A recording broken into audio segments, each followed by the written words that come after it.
সেই লোকদের দেখো যাদের ভাগ্য তোমার চেয়ে খারাপ।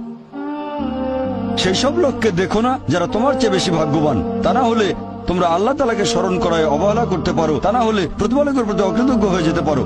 তাহলে নবী বলেছেন তাদেরকে দেখো যাদের ভাগ্য খারাপ। তখন আপনি বলছেন আচ্ছা, এই লোকটার তো কোনো গাড়ি নেই, আমার একটা মারুতি অন্তত আছে। তাকে দেখবেন না যারা সে মার্সিডিজ। ও আমার মার্সিডিজ নেই কেন? ওই লোকের গাড়ি নেই, আমার তো একটা আছে। আপনি আল্লাহকে ধন্যবাদ জানাবেন।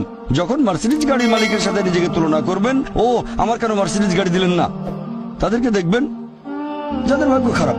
তাহলে আপনি আল্লাহ সুবহানাহু ওয়া তাআলাকে স্মরণ করছেন। আর এটাই বৈশিষ্ট্য মানুষের। এরকম একটা গল্প যে এক লোকের মনে অনেক দুঃখ, কারণ তার কোনো জুতো নেই। তারপরে সে একটা লোককে দেখলো যার একটা পাই নেই। লোকটা অভিযোগ করতো আল্লাহর কাছে যে জুতো নেই, আল্লাহর কাছে অভিযোগ করতো আমার কোনো জুতো নেই। তারপর সেই লোকটাকে দেখলো যার একটা পা নেই। তখন সে আল্লাহকে ধন্যবাদ জানালো